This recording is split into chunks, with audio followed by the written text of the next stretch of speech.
Los accidentes de tránsito están creando una generación de personas con discapacidad. Fue lo que expresó el director del Centro de Emergencias Médicas. Unas 15.000 personas por año sufrieron algún tipo de lesión debido a los accidentes.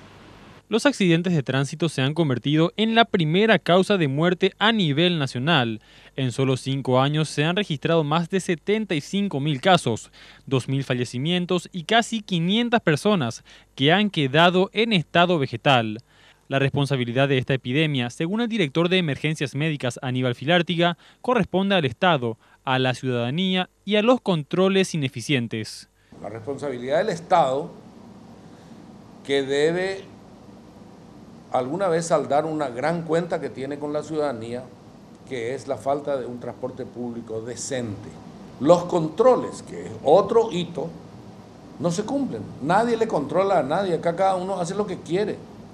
Son controles parciales los que se preocupan, los que se procuran, digamos, pero no llegan a todos. La ciudadanía debe ser consciente, debe hacer lo que está permitido, no hacer lo que no está permitido, cumplir con las leyes de tránsito, tener chapa, tener papeles, usar chaleco, usar casco.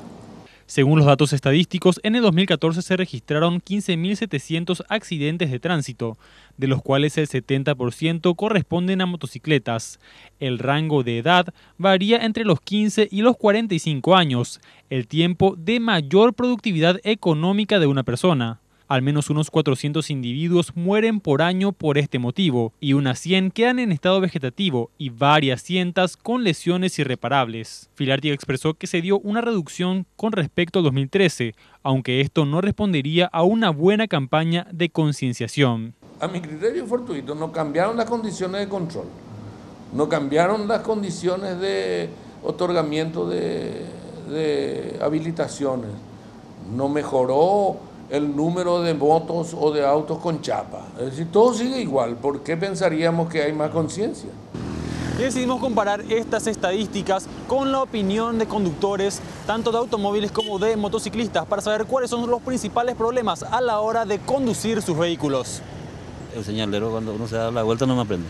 No, el reglamento dice 30 metros antes de darse la vuelta ahí. ¿No se respeta tampoco? No se respeta. Que pasen la luz roja. Y de todo, luego estamos de todo acá. Ahora hay un mito que habla de que las mujeres manejan peor que los hombres. No, ya está científicamente comprobado que no. La gente que no respeta la línea preferencial, de verdad, y por sobre todo, de hecho que hablando un poco de la gente que maneja moto, ¿verdad? Hay mucha gente que maneja bien, pero hay muchos motoqueros que se adelantan, ¿verdad? Y te salen por el camino y eso perjudica mucho. La franja peatonal, eso sí o sí. Allá yo soy chileno, en Chile se pisa la franja y todo el mundo para.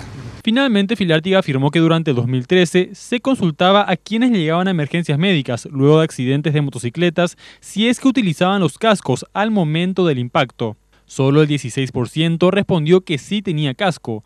En el 2014 se repitió la pregunta y el 46% respondió que utilizaba este implemento al momento del accidente. Para el doctor existen dos hipótesis: que haya incrementado la conciencia por parte de la ciudadanía o bien el miedo a ser sancionados por manejar sin casco.